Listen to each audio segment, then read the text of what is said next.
আসসালামু আলাইকুম। প্রিয় দর্শক, ইসরায়েল এবং যুক্তরাষ্ট্রের সঙ্গে ইরানের যে যুদ্ধ, সেই যুদ্ধে এখন পুরো দুনিয়া যেন টালমাটাল হয়ে গিয়েছে। আমি আগেও বলেছিলাম যে যুদ্ধ হচ্ছে একটা অসম যুদ্ধ। আমরা যদি সামরিক শক্তির সঙ্গে সামরিক শক্তির বিবেচনায় তুলনা করি, তাহলে ইরানের সামরিক শক্তি বলতে গেলে ইসরায়েলের চেয়েও কম, আর যুক্তরাষ্ট্রের সামরিক শক্তি তো সারা দুনিয়াতেই সবচেয়ে বেশি। এরকম দুটো শক্তিশালী পক্ষ একত্র হয়েছে ইরানের বিরুদ্ধে। যে যুদ্ধে ইরান যে টিকে থাকবে, এটাই হয়তো অনেকের কাছে একটা বিস্ময়ের ব্যাপার ছিল। কিন্তু যুদ্ধ শুরুর পর আজ 12 দিন হয়ে গিয়েছে। এই 12 দিন পরেও কিন্তু যুক্তরাষ্ট্র লক্ষণযোগ্য কোনো সাফল্য এখনো পায়নি। যুক্তরাষ্ট্র যে উদ্দেশ্য নিয়ে যুদ্ধটা শুরু করেছিল, তাদের মূল লক্ষ্য ছিল ইরানের শাসন ক্ষমতায় পরিবর্তন আনা। পরিবর্তন মানে ব্যক্তির পরিবর্তন না, ইরানের যে ইসলামিক যে দলগুলো ইসলামী শাসন চলছে তার পতন ঘটানো, তার পতন ঘটিয়ে পশ্চিমা ধাঁচের শাসন ব্যবস্থা কায়েম করা।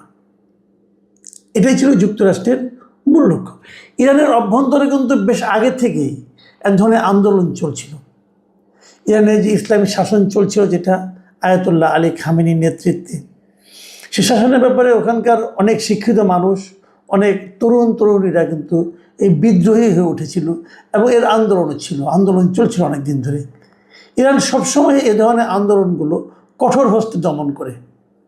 কঠোর হস্তে দমন মানে তারা নির্বিচারে তার নিজ দেশের নাগরিকদেরই, ভিন্ন মতাবলম্বীদেরকে দমন করে ফাঁসিতে পর্যন্ত ঝুলিয়ে দেয় অবলীলায়। আগের যে হিসাব, সেই হিসেবে দেখা গেছে সারা দুনিয়াতে সবচেয়ে বেশি মৃত্যুদণ্ড কার্যকর করা হয় ইরানে। এটাকে মানবাধিকার যারা আন্দোলন করেন, মানবাধিকার নিয়ে আন্দোলন করেন, তাদের কাছে অবশ্যই একটা খারাপ দৃষ্টান্ত। ভিন্ন মতকে সেখানে এভাবে কঠোর হস্তে দমন করা হয়। সেই বিচারে ইরানে যে শাসন চলছিল তার সমালোচনা আপনি করতেই পারেন, কিন্তু তার মানে এই নয় যে আমেরিকা অথবা ইসরায়েলের মতো দেশ এসে ইরানকে আক্রমণ করবে, ইরানকে পর্যদস্ত করবে, করে সেখানে তাদের পছন্দের অথবা তাদের পুতুল সরকার বসাবে, যেমনটি নাকি ভেনেজুয়েলাতে আমেরিকা বসিয়েছে। সেটাই ইরানের লোকজন মেনে নেবে, এটা মনে করার কোনো কারণ নাই। এবং হয়েছে এখানে তাই। ইরানের বক্তব্য হলো, আমরা যতটা আমরা মারামারি করি, আমরা আমাদের অধিকার নিয়ে আন্দোলন করি, সেটা আমরা হ্যান্ডেল করবো, কিন্তু তুমি কেন এসে আমার দেশে আক্রমণ করবা? এবং যুক্তরাষ্ট্র কিন্তু ইদানিং আমরা দেখেছি বেশ বেপরোয়া হয়ে গেছে। তারা বেসামরিক বিভিন্ন স্থাপনার উপর বোমা হামলা করছে, ওদের যে পানি শোধনাগার তার উপর বোমা হামলা করছে। কিন্তু ইরানের যে স্ট্র্যাটেজিটা এবার ছিল যুদ্ধে, সেটা ছিল খুবই পিকুলিয়ার। এই অর্থে বলবো যে যুক্তরাষ্ট্র সেটা ভাবেই নাই। যুক্তরাষ্ট্রের সঙ্গে ইরানের যে দূরত্ব, যুক্তরাষ্ট্রকে অ্যাটাক করার জন্য ইরানের পক্ষে হয়তো সহজ ছিল না। কিন্তু ইরান যে কাজটা করেছে, তারা যুক্তরাষ্ট্রের যে সমস্ত ঘাঁটি মধ্যপ্রাচ্যের বিভিন্ন দেশে আছে, সেগুলোতে তারা নির্বিচার আক্রমণ করেছে এবং অনেকগুলি তারা ক্ষতিগ্রস্ত করেছে। এর পাশাপাশি তারা কিন্তু ওই দেশগুলোরও বিভিন্ন স্থাপনায় কিন্তু আক্রমণ করেছে। এবং এই যে আক্রমণ করেছে, ওই দেশগুলোর মধ্যেও কিন্তু এক ধরনের আগে তারা সবাই মধ্যপ্রাচ্যে মুসলিম দেশ হওয়া সত্ত্বেও তাদের মধ্যে কিন্তু ইরান বিরোধী একটা মনোভাব ছিল এবং তারা যুক্তরাষ্ট্রকে নানাভাবে সহায়তা করত। তাদের সেই সহায়তাতেও এখন কিন্তু এক ধরনের চিট ধরেছে এবং তারা ভাবতে শুরু করেছে, ওই সমস্ত দেশের জনগণরা ভাবছে যে যুক্তরাষ্ট্রকে সমর্থন করা, যুক্তরাষ্ট্রকে সাহায্য করা, যুক্তরাষ্ট্রের ঘাঁটি এখানে করতে দেওয়ার কারণেই তাদেরকে এখন আক্রান্ত হতে হচ্ছে। এই জিনিসটা ওই সমস্ত দেশের লোকজন খুব ভালোভাবে নিচ্ছে না। এবং ওই দেশগুলোর প্রায় সবগুলিতেই কিন্তু বিভিন্ন রাজার শাসন চলছে, রাজতন্ত্র চলছে। এবং ওই রাজতন্ত্র এতদিন ওদের রাজতন্ত্র টিকিয়ে রাখার জন্য যুক্তরাষ্ট্রের হেল্প নিত, যুক্তরাষ্ট্রকে নানাভাবে ঘাঁটি করতে দিত, সাহায্য করত। কিন্তু এখন তারা দেখতে পাচ্ছে যে যদি জনগণ খেপে যায়, রাজতন্ত্র কিন্তু হুমকির মুখে পড়তে পারে। এবং ওই দেশগুলো এখন নানাভাবে কিন্তু ওদের বিরক্তি প্রকাশ করছে। এরই মধ্যে সৌদি আরবের একটা বিবৃতি সবারই অনেকের চোখে পড়েছে। সৌদি আরব এই প্রথমবারের মতো বলেছে যে মধ্যপ্রাচ্যে যত গণ্ডগোল হচ্ছে, যত ঝামেলা হচ্ছে, যত অশান্তি হচ্ছে, তার মূলে রয়েছে ইসরায়েল। ইসরায়েলের ব্যাপারে এ ধরনের প্রকাশ্য এবং সরাসরি বিরোধিতামূলক মন্তব্য সম্ভবত এটি প্রথম। এসব কারণে কিন্তু এটা মনে করা হচ্ছে যে আমেরিকা এরই মধ্যে হয়তো বুঝতে শুরু করেছে যে এই ইরানের উপর হামলাটা তাদের জন্য হয়তোবা বুমেরাং হয়ে দেখা দিতে পারে। এর মধ্যে দুঃসংবাদ কিন্তু আরও অনেক আছে। দুঃসংবাদ আরও অনেক আছে এরকম যে যুক্তরাষ্ট্রে কিন্তু তেলের দাম বেড়ে গেছে, সারা দুনিয়াতেই তেলের দাম বেড়েছে, যুক্তরাষ্ট্রেও কিন্তু এরই মধ্যে তেলের দাম অনেকটাই বেড়ে গিয়েছে, তেলের সরবরাহ কমে গিয়েছে। আপনারা জানেন যে ওখানে হরমুজ প্রণালী দিয়ে যে তেলগুলো আনা হয়, সেই হরমুজ প্রণালী কিন্তু ইরান বন্ধ করে দিয়েছে। আর বন্ধ করে দেওয়ার কারণে যদিও যুক্তরাষ্ট্রের নিজস্ব অনেক তেল মজুত আছে, তারপরেও তার প্রভাব কিন্তু তাদের এখানেও পেরেছে। এখন যদি যুক্তরাষ্ট্রের তেলের দাম বেড়ে যায়, সেটা কিন্তু যুক্তরাষ্ট্রের যারা সাধারণ নাগরিক আছে তাদের মধ্যে একটা প্রতিক্রিয়া তৈরি করবে, এবং সেই প্রতিক্রিয়া ট্রাম্পের পক্ষে যাবে না। ডেমোক্রেটদের যুদ্ধের বিরোধিতা আগের থেকেই করছে, এবং যুক্তরাষ্ট্র থেকে তারা এই নৌপথে আক্রমণের জন্য তাদের বিপুল যে সেনাবাহিনী মোতায়েন করতে চাচ্ছিল, দেখা যাচ্ছে যে যুক্তরাষ্ট্রের সেনাবাহিনীর অনেক সদস্যরা, মার্কিন সেনারা ইরানের যুদ্ধ যেতে চাচ্ছেন না। বিশেষ করে তাদের এই আপত্তিটা হয়েছে যুক্তরাষ্ট্র এবং ইসরায়েলের যৌথ হামলায়। প্রথম যে একটা গার্লস স্কুলে, বাচ্চাদের স্কুলে আঘাত করা হয়েছিল, যেখানে কমপক্ষে 165 জন শিশু নিহত হয়েছিল, এবং এছাড়া আন্তর্জাতিক জলসীমায় ইরানি যুদ্ধজাহাজের উপর যুক্তরাষ্ট্র যেটা হামলা করেছিল। আন্তর্জাতিক জলসীমা সাধারণত কোনো জাহাজের উপর হামলা করা হয় না, কিন্তু সেখানে যে হামলাটা যুক্তরাষ্ট্র করেছে, এই ঘটনাগুলো মার্কিন সেনাদের মধ্যেও কিন্তু নেতিবাচক প্রভাব তৈরি করেছে। এবং যুক্তরাষ্ট্রের যে মনোভাব সাধারণ মানুষের মধ্যে, তার ঠিক বিপরীত মনোভাব দেখা যাচ্ছে ইরানের মধ্যে। ইরানের যারা সাধারণ মানুষ হয় তারা ক্ষতিগ্রস্ত হচ্ছে, মৃত্যু ভয় তাদের প্রতিদিন তাড়া করে বেড়াচ্ছে, তারপরও তাদের মধ্যে কিন্তু ভয়টা দেখা যাচ্ছে না। ইরানে কর্মরত একজন সাংবাদিক, রেডিও তেহরানের যিনি একজন মানে বাংলা বিভাগের সাংবাদিক গাজী আব্দুর রশিদ, তার বরাত দিয়ে প্রথম আলো দেখলাম একটা রিপোর্ট করেছে। তিনি বলেছেন যে তেহরানবাসীরা মোটে আতঙ্কিত নন, তারা এই যুদ্ধকে তাদের জীবনের যুদ্ধ মনে করছেন। যে এই যে মনোভাবের যে পার্থক্য, এটা সারা দুনিয়াতেই হয়। যারা আক্রমণ করে তাদের দেশের জনগণের মনোভাব থাকে যুদ্ধের বিরুদ্ধে, এবং যারা আক্রান্ত হয় সেই দেশের জনগণের অবস্থান থাকে প্রতিশোধের।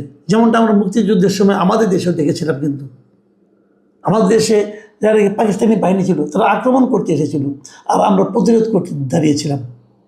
এবং আক্রমণকারীরা সবসময় কিন্তু এতটা শক্ত মনোবলের অধিকারী হয় না যতটা নাকি আক্রান্তরা হয়, কারণ আক্রান্তরা জীবন দিয়ে তখন লড়ে যায়।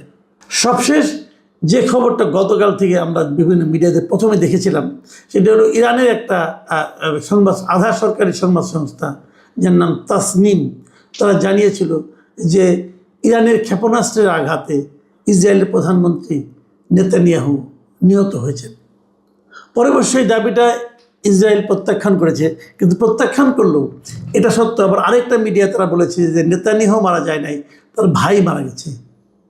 তবে কে মারা গেছে কে মারা যায়নি সেটা বড় কথা না, বড় কথাটা হলো নেতানিয়াহুর বাসভবন এবং অফিস পর্যন্ত ইরানের ক্ষেপণাস্ত্র যে আঘাত করেছে সেটা কিন্তু সত্য, এবং এই আঘাত করেছে বলেই কিন্তু তার মৃত্যুর গুজবটা ছড়িয়ে পড়েছে। শেষ পর্যন্ত যুদ্ধের কী হবে আমরা এর মধ্যে দেখেছি যে ট্রাম্প এর মধ্যে বলছেন যে ওনারা যুদ্ধবিরতির দিকে যাবেন হয়তো খুব শিগগিরই, এবং এই যে ট্রাম্পের দিক থেকে বলা যে শিগগিরই এই অভিযান সম্পন্ন হবে, এটা সোমবার দিন ট্রাম্প বলেছেন যে ইরানের বিরুদ্ধে যুক্তরাষ্ট্রের অভিযান শিগগিরই সম্পন্ন হবে।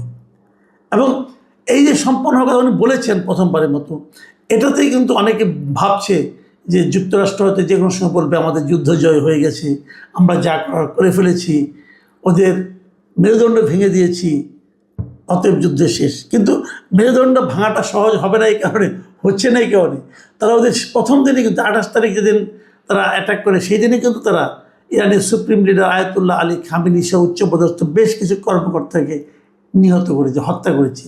এবং সেই হত্যার পরও ইরানের শাসন ব্যবস্থার কোনো পরিবর্তন হয়নি। এরই মধ্যে আয়াতুল্লাহ আলী খামেনির পুত্রকে তারা সুপ্রিম লিডার বানিয়েছে এবং জানা গেছে সে নাকি আয়াতুল্লাহ খামেনি কিছুটা মধ্যপন্থা ছিল, এ নাকি আরও কট্টরপন্থী। এবং এরই মধ্যে বিভিন্ন দেশ ইরানকে বলেছে যুদ্ধবিরতি করার জন্য, ইরান সেই যুদ্ধবিরতি প্রত্যাখ্যান করেছে। এর মধ্যে চীন, রাশিয়া তারাও কিন্তু ইরানকে বলেছে যে আসলে আমরা যুদ্ধবিরতি প্রস্তাব নিয়ে অগ্রসর হই। এবং ইরান বলেছে আমরা যুদ্ধবিরতিতে যেতে পারি একটা শর্তে, যে আমাদের উপর আর কোনো আগ্রাসন চালানো হবে না। মানে এই সমস্ত কথাবার্তা থেকে আমরা যে জিনিসটা বুঝতে পারি যে এই যুদ্ধে মনোবলের দিক দিয়ে ইরান অনেকটাই এগিয়ে আছে। এবং যদি সরকারের পতন ঘটাতে না পারে, যদি ট্রাম্প প্রশাসন, আমেরিকা তাদের পছন্দ অনুযায়ী কোনো সরকার ইরানে বসাতে না পারে, তাহলে বুঝতে হবে তাদের যে উদ্দেশ্য ছিল সেই উদ্দেশ্যটা ব্যর্থ হয়েছে। এবং উদ্দেশ্য ব্যর্থ হওয়াটাই কিন্তু প্রকারান্তরে যুক্তরাষ্ট্রের জন্য একটা বড় পরাজয়ের কারণ হয়ে দাঁড়াবে। এবং সেই পরাজয় কিন্তু যুক্তরাষ্ট্রকে বহন করতে হবে। মাথায় রাখতে হবে এবছরের নভেম্বরে যুক্তরাষ্ট্রে কিন্তু মধ্যবর্তী নির্বাচন হচ্ছে কংগ্রেসের। এবং ট্রাম্পের এই যে অবিমৃষ্যকারী অভিযান, এর প্রভাব সে মধ্যবর্তী নির্বাচনে পড়বে বলে এরই মধ্যে যুক্তরাষ্ট্রের অনেক বিশেষজ্ঞরা কিন্তু ভবিষ্যৎবাণী করেছেন। শেষ পর্যন্ত কী হয় আমরা জানি না, তবে আমাদের এতটুকু মনে হচ্ছে এই যুদ্ধ এখন শেষ পর্যায়ে আছে। এবং কথার ফুলঝুরি হয়তো ট্রাম্প ফোটাবে, ট্রাম্প হয়তো বলবে এই যুদ্ধে আমাদের জয় হয়েছে, অতএব আর দরকার নেই, তাদের মেরুদণ্ড ভেঙে দিয়েছি, হাড্ডিগুড্ডি ভেঙে দিয়েছি, অনেক কথাই বলবেন। বলে তা বলবেন আমরা এখন যুদ্ধ আপাতত স্থগিত করলাম, এটা বলে হয়তো মুখ রক্ষার চেষ্টা করবেন। কিন্তু এটা নিশ্চিতভাবে আপনারা ভাবতে পারেন যুক্তরাষ্ট্র চেয়েছিল ইরানের শাসন ক্ষমতার পরিবর্তন। ইরানে যদি ইসলামী শাসন অব্যাহত থাকে, আপনি ধরে নিতে পারেন এই যুদ্ধে যুক্তরাষ্ট্রের বিশাল একটা পরাজয় ঘটেছে। এবং সম্ভবত সেটাই আগামী 2-1 দিনের মধ্যে আমরা দেখতে পাবো।